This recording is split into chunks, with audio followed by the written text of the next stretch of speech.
I get the call from my director. Congrats, Kate. You've made the Paris Paralympic roster. And in the moment, I couldn't even be excited because I do not have a bike. I literally do not have a bike right now that is race legal. So the first thing out of my mouth was, okay, what do we do about my bike?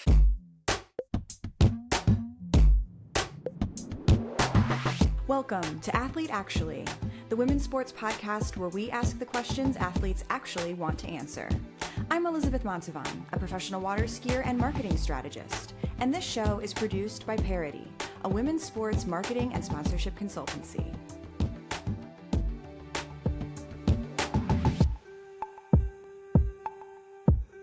Welcome to today's episode of Athlete Actually. I'm your host, Elizabeth Montalvan, and today I'm joined by Kate Brim, a Paralympic gold medalist and world champion hand cyclist for Team USA. As a 4-time world champion and 2-time medalist at the Paris Paralympic Games, Kate has quickly established herself as one of the top athletes in adaptive cycling.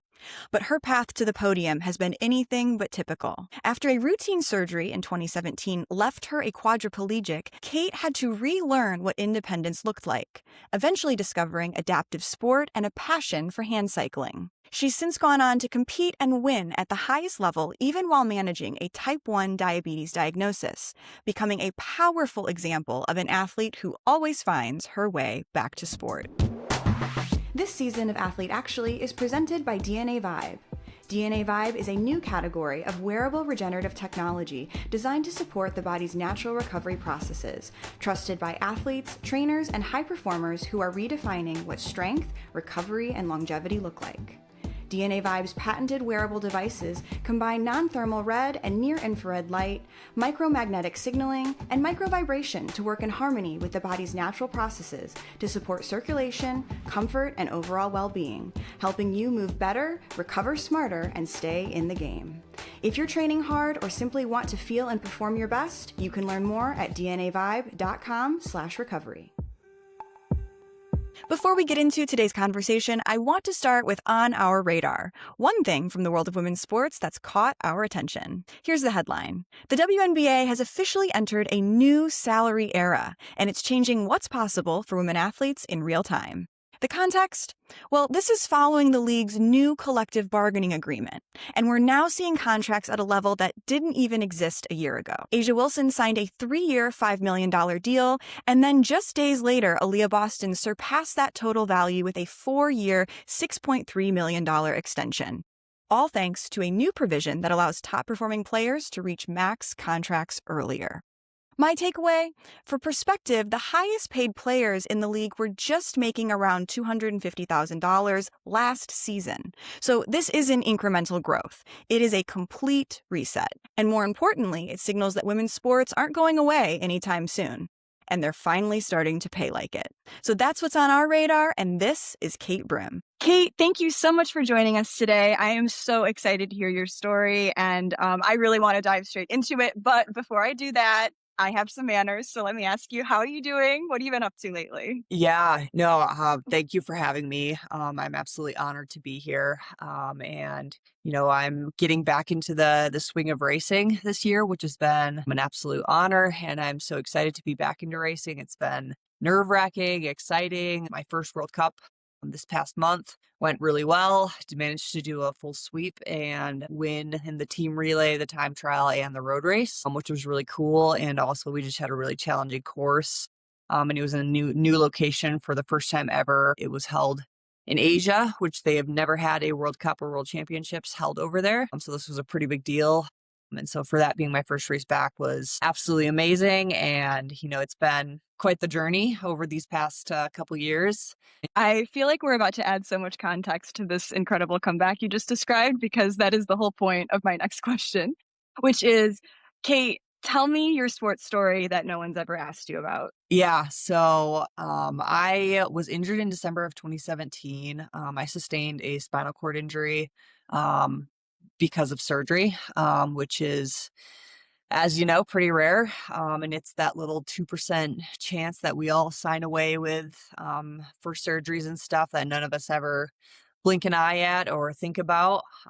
So it was definitely an eye-opener. I was 19 years old at the time. I was going to school for construction management. Thought I had my life set. I was very naive in that way of like, cool, I have life's hardest job done. I'm going to school for construction management. I'm working in directional drilling, doing construction work already at the ripe age of 19. I had started when I was about 14 or 15 working. And so I had really enjoyed it. I loved it. I was like, yep, this is the path of my life and this is going to be it. And then my injury happened and that was completely taken from me. And it was very hard at first. And, when I was first injured, they gave me some pretty harsh realities as far as, what my life would look like. And so that was hard to hear. They told me I'd need a caregiver 24/7.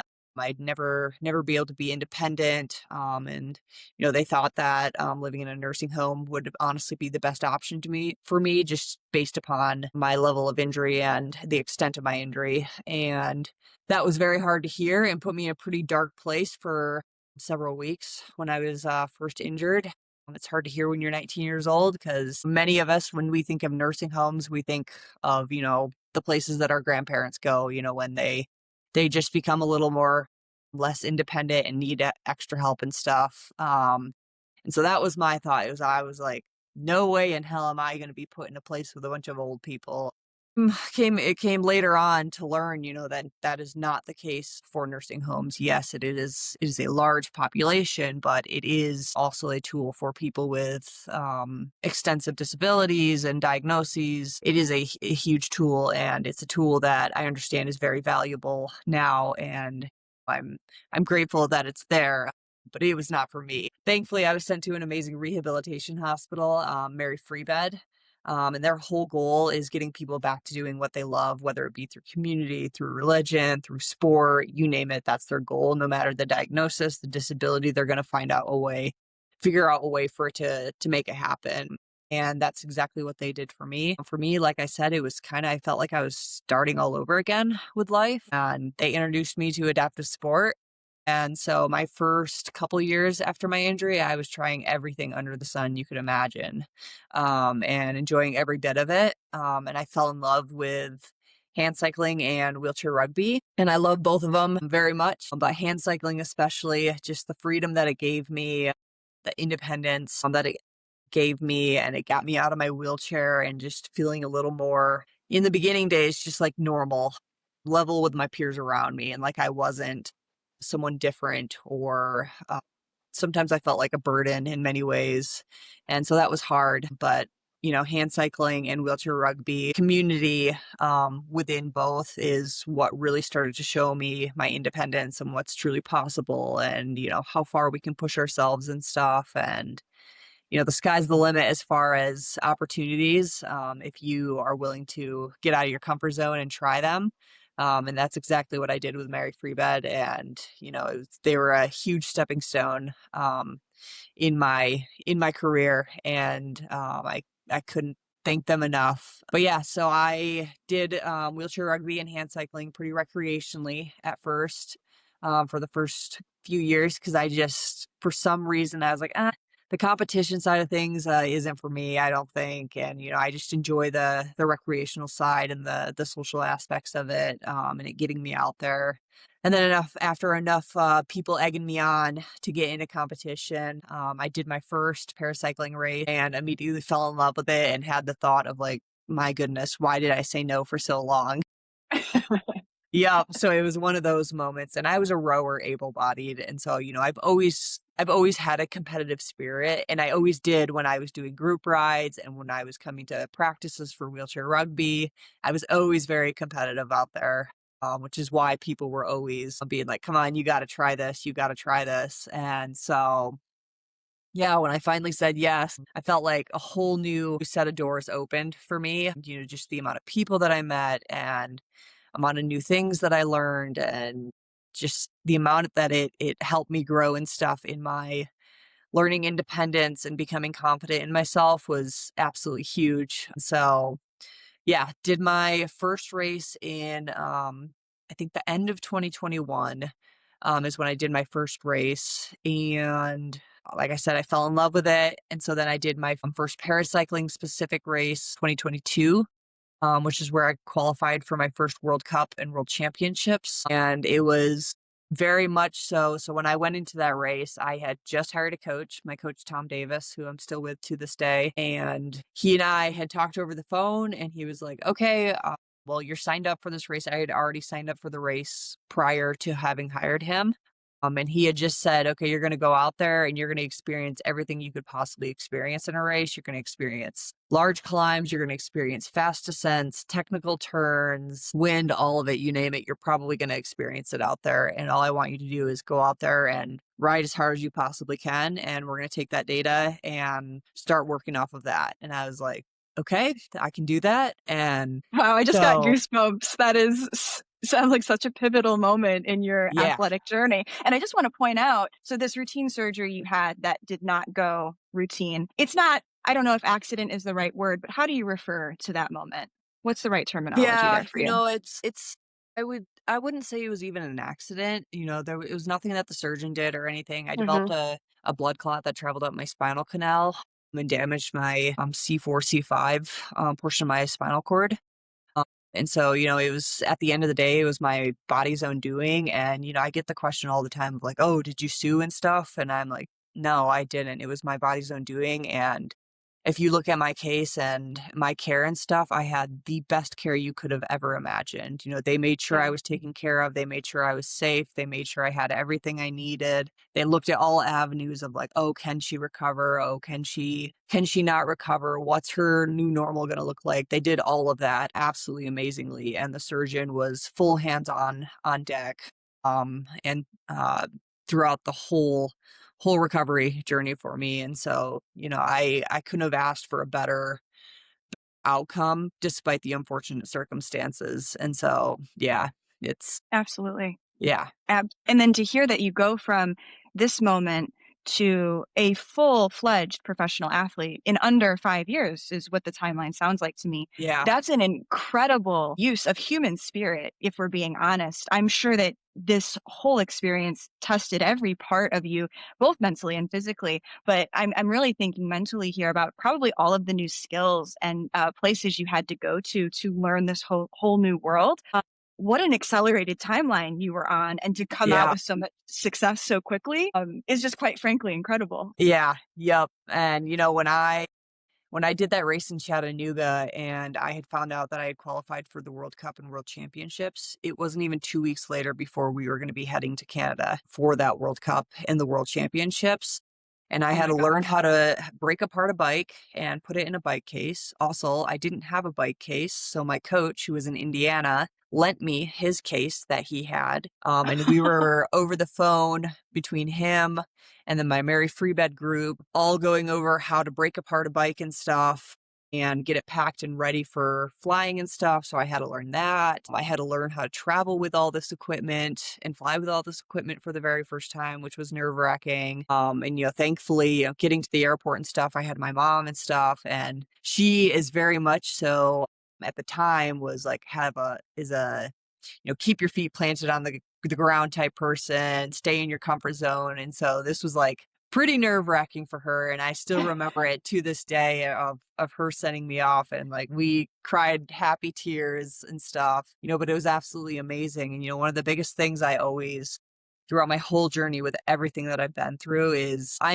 as successful as I am because of the team behind the team. And it's cycling and running and swimming is so often seen as an individual sport. And when you look at the Mhm. TV, people just see the athlete and they're like, oh my gosh, they're so strong. They're such a hard worker and stuff. But they don't, I feel like it's so often overlooked what it takes to get that athlete to that start line and competing as strongly as they are and have the grit and humanity that they do is so much because of all the supporters that they have, both physically with their performance, mentally, support wise, from sponsors to family to friends to mentors and peers. All of it is like a huge reason why I'm as successful as I am. That has been the case from the very, very minute I got stepped into adaptive sport, even at the recreational level. I got myself into it because of the people around me pushing me and believing in me and stuff. And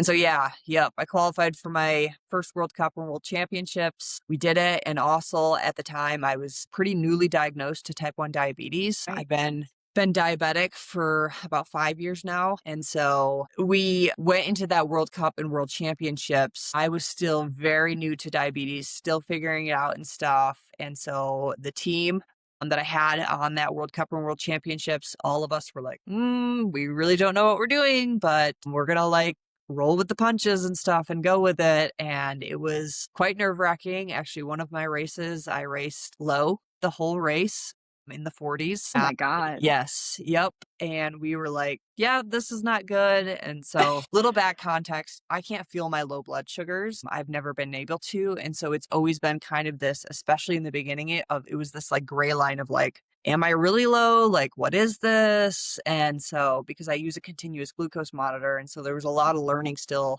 happening around it all. And so we were having to like try to listen to the CGM, but also rely on manual readings. And obviously when I'm racing, I can't do manual readings. And so we just went Right. off of like, nope, I think I'm good and stuff and all is dandy. And then we finished and checked and I was in the 40s and we were like, oh my goodness, this is not good. And so, it was just an eye opener to like, holy cow, there's so much that I'm having to like take in while I'm being stepped into racing, just with a spinal cord injury alone and learning how to travel and the bike and stuff. And then also the diabetes. It was very eye opening, but thankfully, I've been a part of Team Novo Nordisk for almost 4 years now. And they've been a huge support. And also just the diabetes community alone, has helped me so much as far as getting on top of management and learning how to manage my diabetes. And that was something for me when I was diagnosed with diabetes. I took it very seriously because one of the major things with diabetes is if it's uncontrolled, the side effects and comorbidities that can happen with diabetes are very dangerous, and even more so dangerous given I have a spinal cord injury and stuff. And Of so I took course. it very seriously, and got on top of management, and we were learning and trying to figure things out every day. And, we're still to this day learning and adjusting and getting better and better. And yeah, so that was a huge hurdle that we had to learn how to work with and stuff. And it definitely exponentially growed once I moved out here to the training center and stuff. And we were able to do a lot more just dialing in and figuring out and looking at my body as a whole and everything. And yeah, so started racing for a while, and then started working towards the Paris Paralympics. It was 2023 was probably my busiest year of racing. And I was feeling really strong, feeling good. I had gotten onto my carbon bike, which is a fully carbon fiber frame. And so I had gotten into a bike that was fully fitted to me because the first bike that I was racing in was actually a loaner bike from my friend Nick. And so it wasn't really fit to me, but it got the job done type thing. Definitely had its hiccups.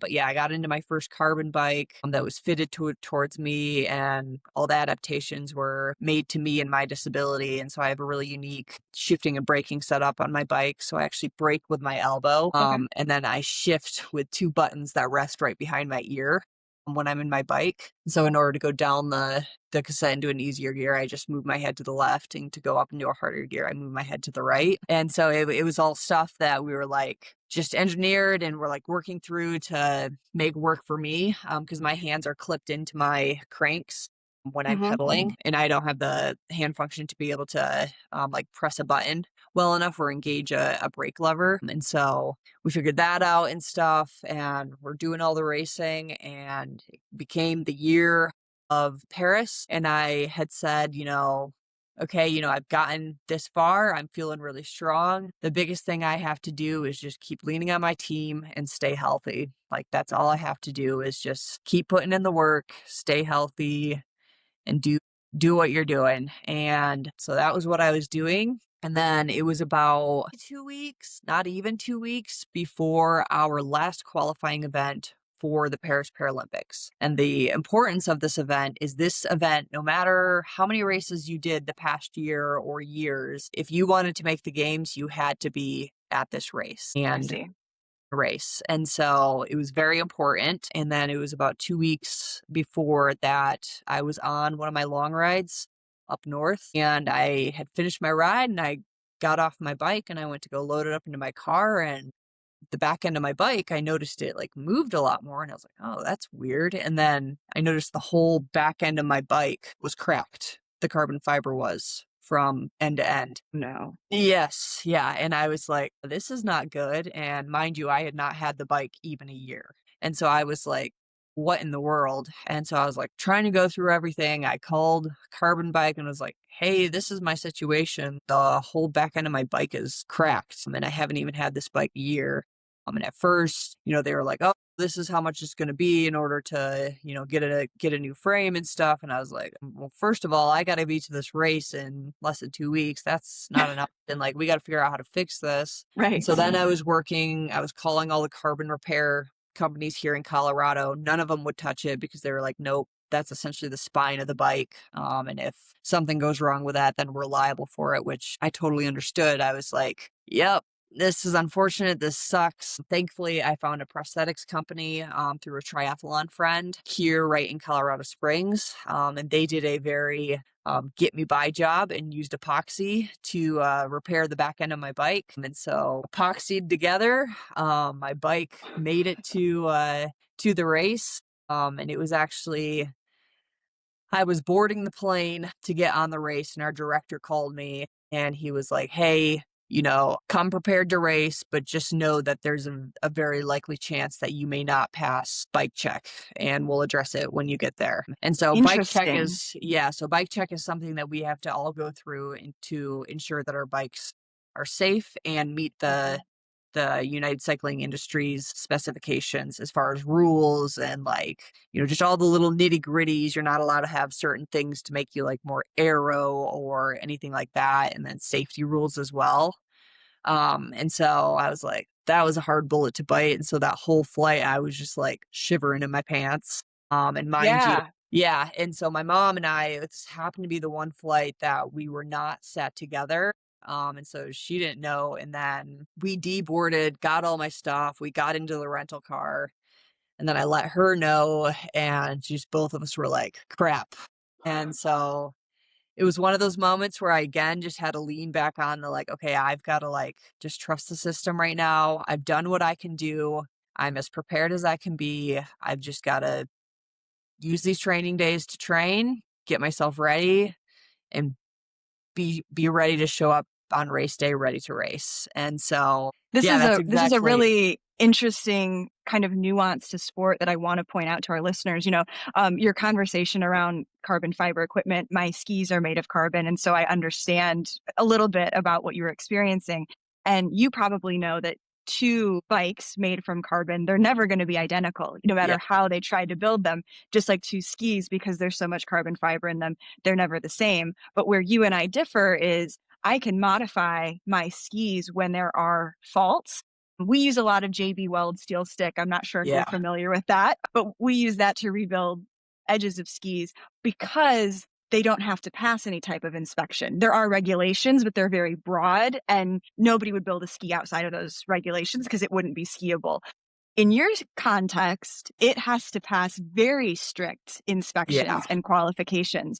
And so, there's the whole gut punch of my equipment's broken and I'm going to try to fix it. But for you, it goes deeper. It's now, and it needs to pass inspection so that I actually can race. That yeah. is a very deep, complex set of emotions. And you essentially have no control over what happens next at this point. Yeah, I have no control over it. And, another huge point is in the hand cycling industry, we are not like upright cyclists where, if this really matters to us, we can just go to a bike shop and buy another bike. That is Right. not the case for us. That bike alone was about a 7-month wait for them to build it and get it to me. And so that was also in the back of my head of like, this is a huge issue, and carbon bike is not a fast process.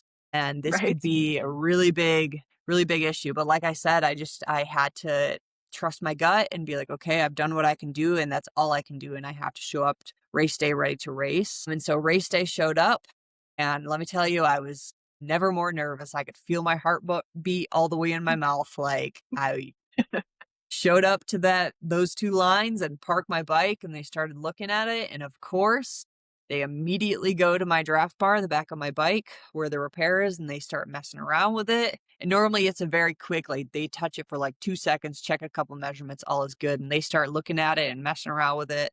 Let me tell you, it just felt like the longest seconds of my life. I was like, oh goodness. I bet time slowed down so much for you. Time slowed down, and our mechanic Steve and Ian were in the sideline where you can like view, and I could see them. Both of them are just like watching, like waiting for Right. the answer. Yes. And Like cartoon characters with their eyes yes. sticking out of their head. Yep. Exactly. Yes. And so they complete the bike check, and then they let me know, they're like, hey, we're going to let you race today, but in order to do any further races, you have to have a different frame. This frame is not raceable. And I was like, crap, that is a huge Yeah. pill to swallow. But again, like I said, I had to swallow it quick, because the shotgun, I looked at the time clock. I had 30 seconds before my time went off. And so I literally just had to swallow it, shove it down my throat, and be like, okay, I've got a race. We'll figure this out afterwards. You know, my mom, everyone that was there for me, all cheered me on and was like, just go do what you do best and go race your heart out. And that's exactly what I did. I had an amazing performance. It felt really good. And so then we finished up, we wrapped up, we did podium, and I didn't even bring the topic up. I was just like, I just want to get through these couple days and just figure it out. Then we had to wait, I think it was 2 days, 1 or 2 days, while the selection committee went through all the results, went through all the past year's results, and decided the Paris team. And then they let us know that we would receive a phone call letting us know whether or not we made or did not make the team. And so my mom, her friend, and I, we were in the car and we were driving to go get dinner.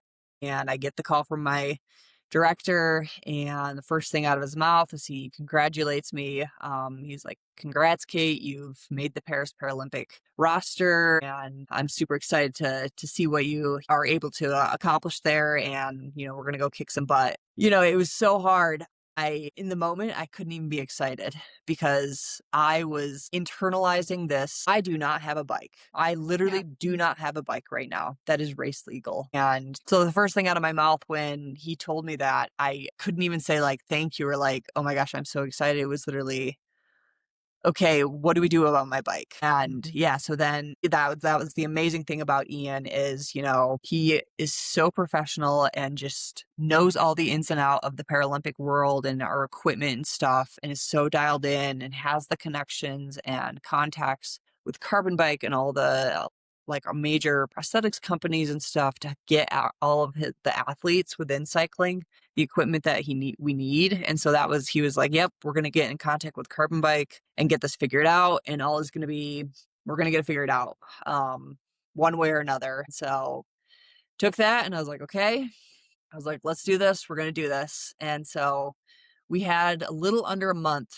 before we headed out for our training camp for the games. And so I had packed up and we had headed back. And then it was about 2 days of being home. All was going fine. I did my typical, anytime I come back from a race, we typically keep it pretty easy, just do zone 2 rides, kind of shake things back out, get back acclimated to altitude. It was quite hot, so I was also just keeping things easy. Mhm. And I was feeling okay. And then it was about 1 or 2 o'clock in the morning that I woke up with a really high fever and came down super sick. And it was in like the worst pain of my life. I went into sports med that next morning and was like, something is wrong. And they sent me over to the emergency room. And then in the emergency room ended up admitting me because I had a pretty serious kidney infection. And so that happened. And so then I was in the hospital for a little over 2 weeks with this kidney infection. And it was very scary, very nerve-wracking. because also we had all this bike stuff happening. And so that was all being taken care of behind the scenes for me while I was in the hospital. They got they got a new frame ordered, and it got to Colorado Springs just in time for us to leave. Our mechanic transferred over all of my gearing equipment and my shifting and my braking and all of that, and got that all fit onto the new bike. And we weren't even able to test it to make sure it all fit until I got out of the hospital. And, the hospital, it was pretty scary. I lost, nearly 15 pounds in that 2 weeks. Oh my gosh. Yeah, it was not good at all. And all of us were very scared just as far as it all. But again, it was one of those, I heavily leaned on my team and the doctors there within UC Health and stuff, and just trusted the team that I was going to be okay. And so I ended up getting discharged from rehab, and we were like, okay, we think you're good. All is good. Do you think you're good? And I said, yep, I think I'm good. Let's go. And so, we went off to Majorca and just took it very, very cautiously. We were like, we just got to take this a day at a time. Just listen to your body. All is good. Things weren't, 100%. I was having a lot of GI issues and stuff at the time. We just thought it was residuals of, the antibiotics and stuff and all of that. And so I was on a pretty limited diet and just was dealing with a lot of nausea and discomfort and stuff throughout that whole time. But got me through the training camp in Majorca, which honestly I was so thankful for. It was beautiful there. The team that we had there, as far as support staff, were absolutely amazing. And getting me ready to race and stuff, and just building my confidence and believing me and stuff with everything that I had been through. And so, got through that, and then Paris came, opening village, opening ceremonies, and then racing happened. My very first event was the time trial, and I was very nervous. And so something very special about the time trials is the majority of the time we have what's called a follow car. And we have a mic set where the person who is following behind us, which is typically our coach, or in my case, it was our director, Ian. And then we have an earpiece where we can hear our director. And they're typically giving us cues of like, hey, you have this turn coming up. Hey, there's a bump in the road right to your right or something, giving us motivation, all of that. And, Ian and I had talked that day, and I told him, I was like, just keep me going. That's all you got to do is just keep me going. And that's exactly what he did. And he just had nothing but utmost confidence in me and just kept me motivated throughout that whole time. And I raced my heart out, and I managed to get gold in the time trial at Paris, which was absolutely huge. It was probably one of my most cherished medals I've ever received, just with everything that I had been through. It was absolutely amazing, absolutely heartwarming. And so kind of rebuilt my confidence and got me reset. And then a few days later, we had the team relay. And that was another very special event for me because it was me, my teammate Travis, and then my teammate Matt. Both me and Matt had come into Paris having sustained illness or injury. Matt had an injury where his foot fell out of his footrest and his foot got dragged and scraped all the way down to the bone. And so he was dealing with that. And so this team relay was, it was a Russian roulette. We didn't know what was going to happen just because two of us were injured. So it was scary, but we managed to take away a very, very secured bronze in that team relay. And it was, just very, very fulfilling and very heartwarming. And again, just that, it was because of the team behind the team that we were as successful as we were. And it was probably one of our best team relays we've ever had within the Paralympics, just given everything and the team and the athletes, all three of us, we all went out there and gave it our absolute best and showed up that day and secured that bronze, which was absolutely amazing. You would never know by looking at those two medals, right? Everything that went Yes. into them. And I know you've said it kind of point blank many times so far in this episode. It's not an individual sport. And I relate to you in that my sport is considered individual, but it requires such a massive team to do the damn thing, as I like to say. You need a Yep. boat driver, you need a coach, you need somebody on equipment, you need so many people to make it happen. And I love that you have that perspective of your sport because I think it's so true. Now, something I would love to know from you, your perspective, when we see media around the Paralympics and Paralympic athletes, when they speak about resilience, they tend to focus on the disability. And if there was an event that caused the disability, there tends to be a lot of narrative around that specifically. And I feel like that doesn't do justice to the entirety of the athlete's career and the resilience that's needed along the way, right? Yeah. And especially your story you just shared. I mean, how many times did you have to deploy exceptional resilience to stay the path, stay on the road, if I may be so tongue in cheek? From your perspective, how would you like media to speak about your resilience as a Paralympian? This episode of Athlete Actually is supported by Sport Certified Powered by iHerb, a collection of supplements rigorously tested for quality, purity, and performance. For athletes, what you put in your body matters. Sport Certified Powered by iHerb products are tested to meet strict standards, giving you confidence that what's on the label is what's in the bottle. From protein and hydration to essential vitamins and recovery support, their lineup is built for active lifestyles. You can explore the full Sport Certified collection at sportcertified.com. It's so hard, and that's something that I have worked very hard to share in my social media is, the background and, the behind the scenes of getting through racing and continuing to race and being able to race.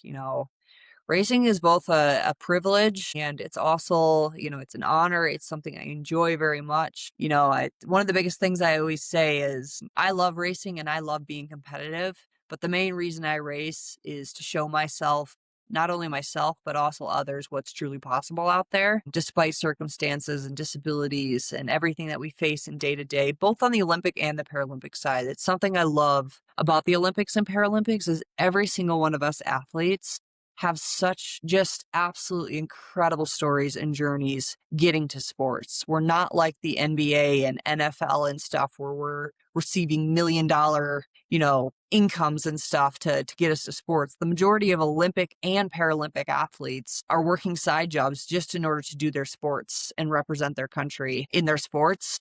They're having to do side hustles and full-time jobs and work really hard to find sponsorships and support and access to resources and stuff to be able to perform their sports.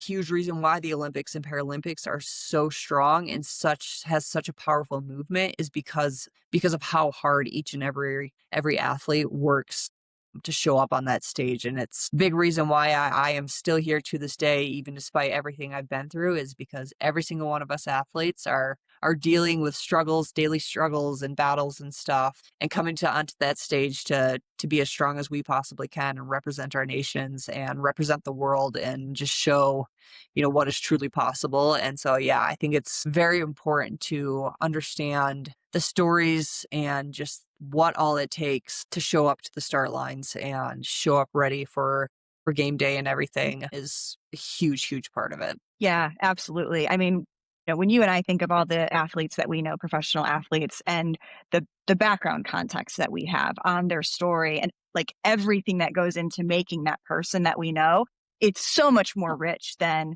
the media or anybody could ever really give them credit for, right? There's just so much to it. And that's the point of, a show like this is getting to hear in your own words everything that we otherwise wouldn't have known, even though we watched you on the broadcast in Paris, right? Yeah. And this just adds so much color to that story. So you walked away with a gold and a bronze. Absolutely incredible. What happened after that? And then what's on the horizon for you now? Yeah. So for me, I would say I had the post golden stage blues happen to me hard after racing.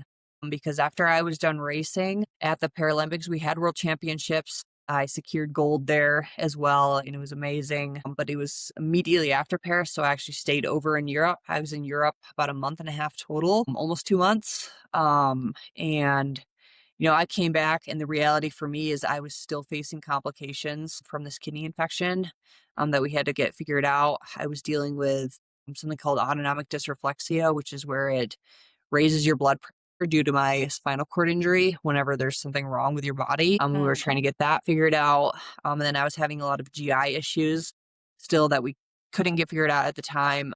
We thankfully, actually, I would say pretty quickly got it figured out. I have what's called gastroparesis, which is paralyzation of the stomach and intestinal dysmotility. So my whole GI tract is affected as far as its ability to absorb nutrients and move nutrients through my GI tract. And so it was several months where I was not able to ride at all because I had lost a significant amount of weight and was very malnourished and stuff while we were trying to figure this all out. We had started with a feeding tube, a surgically implanted feeding tube, and tried doing tube feeds.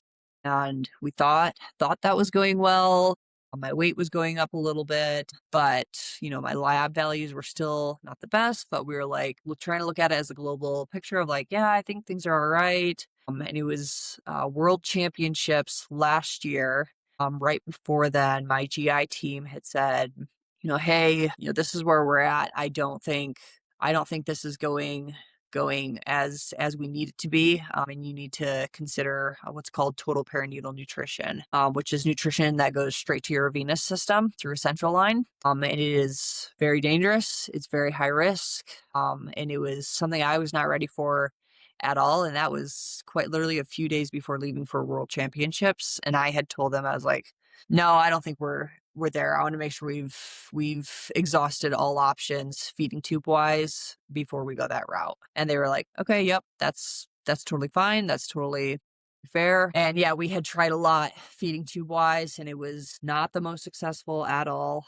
And just very hard. I was still dealing with a lot of nausea and stuff and side effects, and just not able to. I was performing well on the bike, but I just was not myself in the global scheme of things and was a little nervous. But I tried trusting my team in that moment of like, nope, we're okay, we got this, I think things are okay. So I went to World Championships last year and was supposed to race, and then ended up having a low blood sugar where I went unresponsive and ended up in the ICU when we were in Belgium last year, which was very scary and very eye-opening for me, just how severe my state was. At the time, we were just very unsure of like, why did this low blood sugar happen? Once we got me back to the States, it was pretty quickly determined that it was just because my body was completely depleted glycogen store-wise. I just had nothing to fight on as far as ability to bring my blood sugar back up. I had required 2 rounds of dextrose via the ambulance and then a dextrose strip in the ICU to get me back. And that was very scary and very eye-opening. I still in the moment was like, because when I was in the ICU in Belgium, they had told me, shouldn't happen again. You should be fine. And so I very much so wanted to race and still continue to race. But the team was like, nope, it's not safe, which was very hard for me to hear because I had not raced for so long. This was my one chance to get back and stay on national team. And so not being able to race, I went into it of like, shoot, I'm very scared. I'm going to lose health insurance. I'm going to lose my benefits and all that, which is, as an athlete, it's a very just in many ways cutthroat side of sport that we all face as athletes. If you're not performing, you don't get benefits. And that's something that all of us athletes face. Was very hard. So I was very scared in the moment. I was scared for my health. I was scared for a global scheme of things as far as income, as far as health insurance, all of that. Thankfully, still was able to receive health insurance and partial national team benefits. So, I took a cut this year, which was hard, really hard, especially just considering everything that I've gone through the last year now. It's been completely out of my control, and that's been hard for me because I'm very much so, roll through the punches type person, and I wasn't able to roll through the punches. I was sidelined, and that was very hard for me, both mentally and physically. And yeah, so I got back from World Championships, and they pretty immediately got me started on TPN, total perinatal nutrition, which is now the form of nutrition that I rely on. At the time, when I was first introduced to it, they gave me a average life expectancy on TPN. They're like, the average life expectancy for someone to sustain and live on TPN is 5 to 7 years. And that was extremely hard for me to hear. It scared the living daylights out of me. I was like, I'm 27 years old. and you're telling me 5 to 7 years, that is not what I want to hear. And, one of the things I have always lived by since my spinal cord injury is I just want to live my life to the fullest I can with what I have. And that message is the first thing that came to my mind when they told that to me. And it was very, very hard. And so like my mission never became stronger to get back on the bike and get back to doing what I love. Cause me, the bike is my happiness and what allows me to show up for myself and show up for others and work through all that I've struggled through. And I wasn't able to be on the bike for probably the first, I would say 3 to 4 months of being on TPN. I was not able to be on the bike because I dealt with some complications with the TPN. I ended up dealing with going anemic to the point I needed 3 blood transfusions, which was also very scary. I didn't feel much side effects from it aside from the lab work showing, hey, you are dangerously anemic. You need a blood transfusion now. And so 3 emergency room trips because of anemia. And we just figured out it was some stuff missing in the TPN. And so, I've been good since then. And we slowly started reintroducing me to the bike. And let me tell you, it was a mental and physical battle as far as, am I actually good to be on the bike? Am I like okay to be on the bike? Because there was a lot of fight back and forth between my team and I, me feeling like I'm okay, them being like no, me continuing to feel like I'm okay, that back and forth, as a gritty athlete that I am and stuff, wanting to get back to sport and stuff. It was hard. It was several months of that, and it did kind of create some internalized fear. And so, yeah, we got me back to training and we've slowly been building back up. And my first race back was last month in Thailand, and I was very nervous. Again, just leaned on my team and trusted that, I am very strong. I'm actually currently on the bike the strongest I've ever been. As far as just metrics wise and performance wise, we've discovered, we think, my body's been dealing with this a lot longer than even before the kidney infection. We think that this has been going on a lot longer than we ever thought or envisioned, because since being on TPN, I'm the healthiest I've ever been, which has been amazing. And thankfully, again, through community and through talking to others, I was able to hear that, yes, the average lifespan for TPN is 5 to 7 years, but there are definitely outliers in the lifestyle that I live. I am definitely on a trajectory to be able to live on it much longer and stuff. And so, I've hung on to that, and just also the fact that I'm back on the bike, I'm the strongest I've ever been, and feeling good. And, we're continuing to progress every week now, which is amazing. And I went to Thailand, which was very nerve-wracking. It was my first major travel with TPN. Traveling with TPN is very difficult. You hear little ins and outs of people having to travel with their medical devices as far as diabetes stuff and ostomy supplies and prosthetics and, all that and stuff. But TPN is a whole nother game. So our trip was about 11 days, and I received all the supplies that I would need for my TPN, and it came in 6 huge boxes. And I was like, I looked at it and it took up my whole living room, and I was like, how am I supposed to get this into a suitcase for 11 days? Right. So much for traveling light. Yes, exactly. And let me tell you, I traveled light when it comes to personal belongings. I had 2 casual day outfits and 2 race suits is all I came with. Yep. And then my toiletries were in my carry-on bag. It ended up being 2 suitcases that I had to bring, and it was 95 pounds worth of luggage just for my TPN. Yep. And yeah. And so it was all medical supplies aside from those 2-day outfits and the 2 cycling outfits. And I did European style laundry, sink washing. Yes. And, we got me through, and the trip ended up being amazing. I would say one of my most successful trips as far as diabetes management, GI wise, felt amazing on and off the bike, was able to stay on top of symptoms and stuff and manage pretty well. We learned some stuff to better improve for this next trip that I've got going. And I was able to take away a complete podium sweep, both in the team relay, the time trial, and the road race, getting gold in all three, which Congratulations. was, yep, it was, I've been building a comeback ever since all this GI stuff. It's been a very hard road back, both mentally and physically. And this race it meant a lot for me. One thing, it being the first World Cup or World Championships to ever be held in Asia was huge for paracycling. And so that was huge. And then also just my first race back in well over a year and a half was huge for me. And it was the confidence that I needed. Next, I've got Italy that I leave for. We leave a week from Friday, which is exciting. And so I've just been slowly getting ready for that. I actually just received my diabetic alert dog, Sabako, not even 2 weeks ago.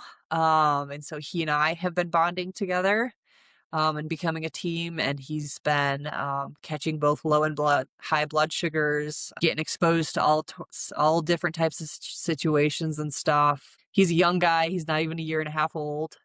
And yeah, it's been amazing. This season is, I feel like I have a whole nother avenue of doors opening for me. And I'm really excited for this next World Cup. But most importantly is we have our first World Championships being held here in the U.S. on U.S. soil this September in Huntsville, Alabama. And that's the big event we're all working really hard towards. Super, super excited for it. And so, you know, it's the doors are open and we're progressing and we're back in the game. And it's because of my supporters, both Team Novo Nordisk, Team USA and USA Cycling and stuff. And my doctors and my family and all my fans out there and, Parity and stuff.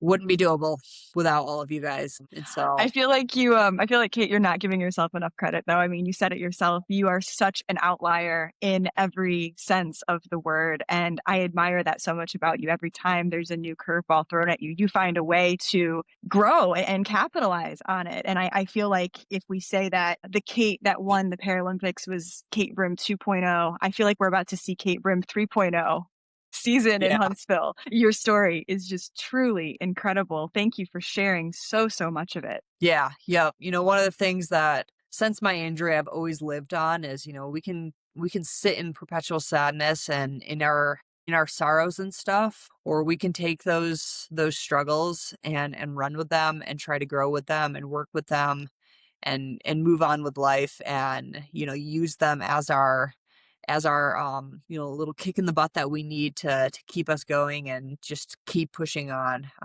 Despite the circumstances, the sky's the limit. Just keep going and lean on those around you. And that's exactly what I've been doing and is why I am as successful as I am and will continue to live by that every day. For sure. You are so incredible. I'm a Kate Brim fan for life. And I think anybody who listens to this is a Kate fan for life. Kate, before we wrap up, I have to take us to our last segment, which is called The Last Lap. So Kate, if you, Kate Brim, were the answer to a sports trivia question in your perfect world, what would that sports trivia question be? That's a hard one. I don't have a good answer for that, but I think a question that I always like people to know is, what is the classification system within the Paralympics? And so, the Paralympics, when we see a bunch of disabled people and people don't quite understand it and how it works and stuff. But, we have what's called a classification, which is a system that puts us into categories to level the playing field. And it is a system that has been transforming from day one and is still transforming to this day. Every year it's growing and becoming more fine-tuned and making the playing field more level every single year and growing, and we're finding hiccups and we're finding strengths in it. And, it's what makes the Paralympics so strong and is what makes it able for all of us to compete and stuff. And, you see so many disabilities out there competing with one another, and it's all because of this system that we've created, the classification system. And yeah, so I think that would be my, what's your question? And truly, that's something all of us should be Googling more frequently is how do these classification systems work? How do all the Paralympic sports work relative to their counterpart in the Olympics? It's truly just such a fascinating world of sport. And I think that's why we all love it is all of the nuance and all of the stories. Kate, thank you so much for sharing today. It was an absolute pleasure to have you on the show. Yeah, thank you for having me. This was an absolute honor. Thanks for listening to Athlete Actually. If you enjoyed this episode, be sure to follow, rate, and share with someone who should be part of the conversation.